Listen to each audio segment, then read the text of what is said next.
What is happening, everyone? It's GBall, and today we are taking a deep dive into a knife many of us have waited a long time to appear on the table, and that is the Feelbetter Jack, based off the Feel Good Jack that Jack Wolf Knives has put out in the past. A slip joint, a superb slip joint, very popular, and it's one of the models that Jack Wolf did in a slip joint that we haven't gotten yet to see in a manual. And now in May of 2026, the Feelbetter Jack is going to be available. 4 or 5 different flavors of this particular knife. Now, at the time you are seeing this, these will be available, and I'll have links to them down in the description. They should be at a wide range of different retailers, so if there's a specific one you want and it's gone in one place, it should be available in others. At least that's going to be my guess. I know he has been producing a lot more of them, or having a lot more produced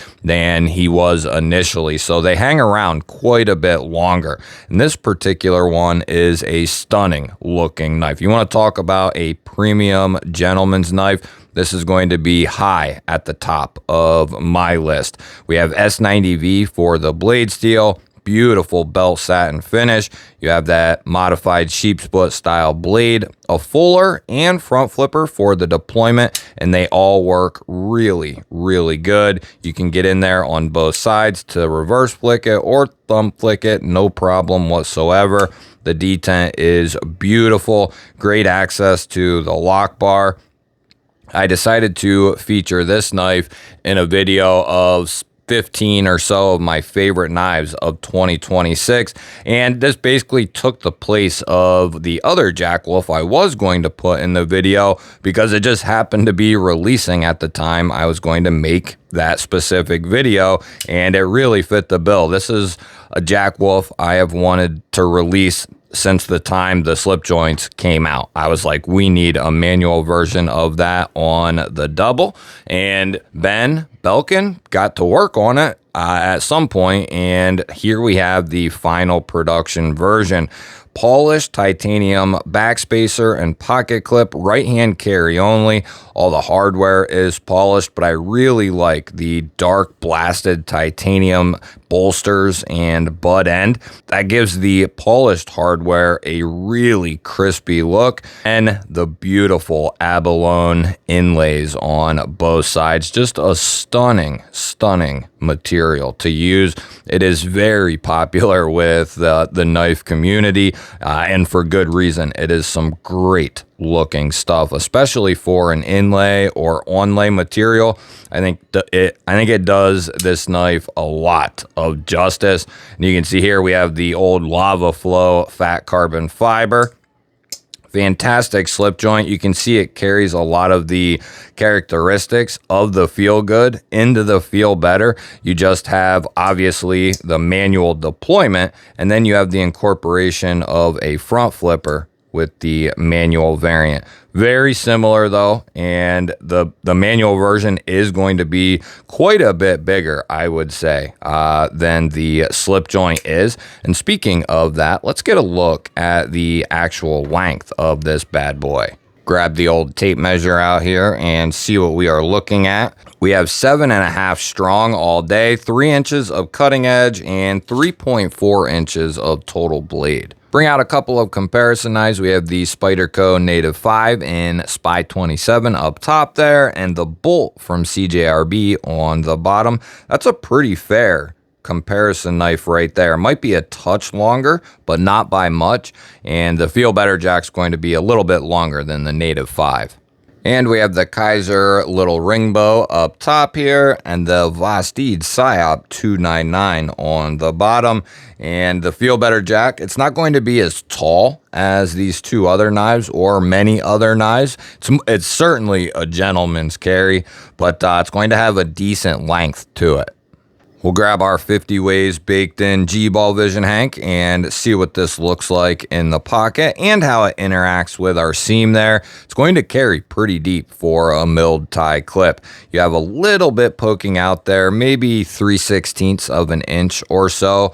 Otherwise, that is going to look nice and clean in the pocket. I actually prefer a little bit poking out like this, maybe even a little bit more, but that looks good. There's plenty of clearance. He's actually made some adjustments to that over the course of various designs, and there is plenty of room in there to get that in thicker seams. I've even carried this in some sweatpants here over the last couple of days, and it has no issue going up over top of some thicker seams.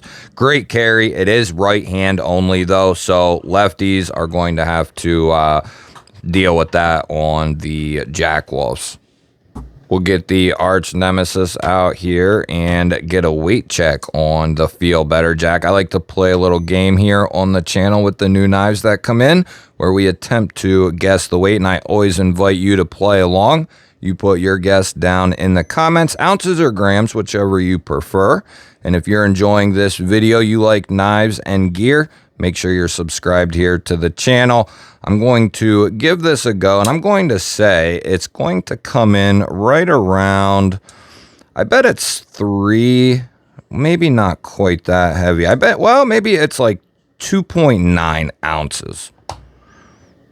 Ooh, 2.2 ounces and 62 grams. So that doesn't weigh much at all. How about the little slip joint here? 60 grams. And that one is also coming in at 2.1. So that's pretty insane there. Able to keep the weight down on a larger knife or keep it the same as the smaller slip joint. That's pretty impressive. Now here's where the Jack Wolf knives really shine. We'll get the calipers out here. They are zeroed off. Get a couple of measurements on the handle and then the blade, 0.46. So a decent thickness on that handle. We'll find our thickest part of the blade, and that's coming in at 114 there. Let's see what we have for a BTE. We'll pick a random spot here, and that is coming down. And that is coming down about 16 thousandths behind the edge right there in that particular spot with that particular hold. Let's see what this one is looking like. This one might even be a little thinner. Yeah, it is. That one's about 11 or 12 thousandths in that particular spot with that particular hold. Let's see how this bad boy cuts out of the box. Should be an absolute laser beam here. We will use our standard catalog paper. Sharpening choil looks really good, and I don't expect anything less than a insanely crispy edge. Considering these are 350, you definitely want a crispy edge right out of the box. And from everything I know, the S90V is ran exactly where it needs to be, 60 to 62, and it's just a perfect recipe with the Jack Wolf knives because these are nice hollow ground blades, so they come down ultra thin, and there's a reason that these are hollow ground. It's because they are gentlemen's EDC knives. They're not hard use knives, not stuff you're going to take out into the woods and baton it through a log. It's mainly to be your daily slicer, and what these are created for, they're going to do a superb job at that. It's when you start to take the tool and do things it's not meant for where they might start to fail, right? But for a daily EDC, a cutter, this is going to be great. Gentleman's type knife, at least that's my opinion. You might disagree, but I do think this is a perfect gentleman style knife, and that's often the case with a Jack Wolf knife. They are gentleman's knives. Let's see how he did on the hardware here. We have a T8 in the driver, and that's what we're looking at for the inlay. I think T10 on the pivot, isn't it? Yeah, T10 on the pivot. And then we have a hidden screw there for the pocket clip. Our insert is also going to be T8. And everything is nice and tight as well. That is exactly what we want to see right there. So T8s all the way around with the exception of the pivot. That is going to be a T10. Now, I could be wrong here, but I've said it in the past that I think and I believe if it was me, and he's not me, so, it's hard to say, but Jack Wolf Ben has put out 3 different categories and price points of slip joints. And I don't think he initially thought he would do something like that, but over the course of time, things change. And he has put out at least 3 different levels. There might even be 4 different levels.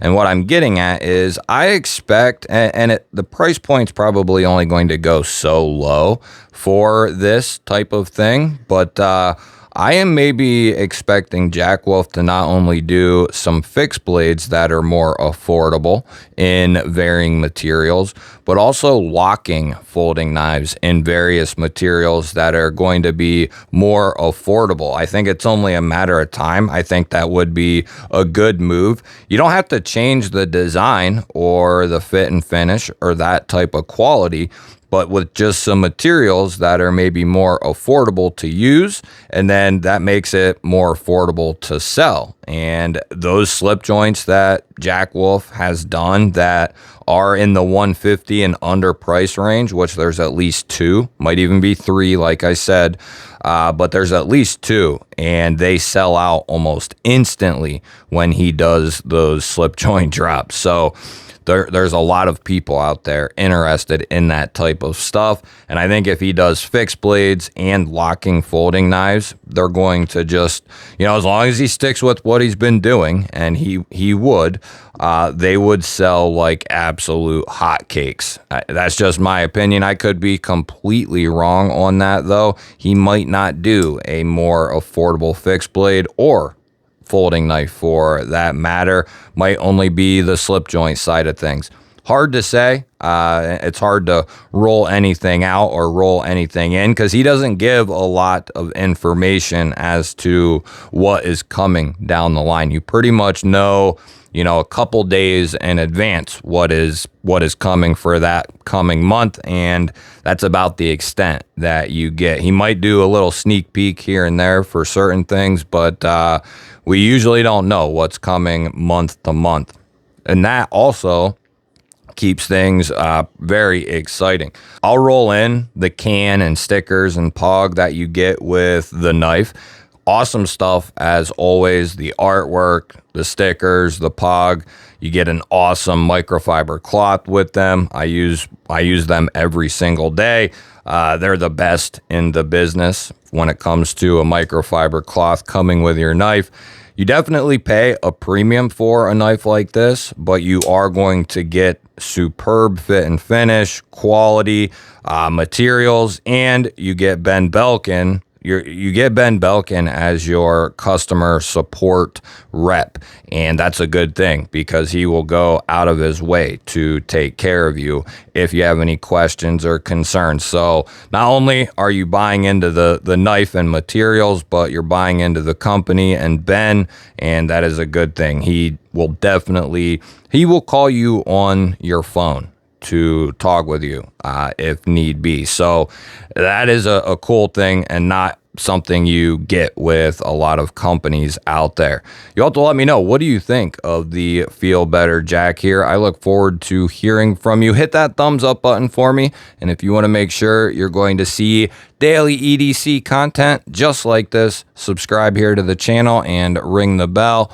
I'll pop up a couple of new videos you haven't seen yet. Go check one of them out. Have yourself an awesome day. Thanks for watching. Catch you on the next one.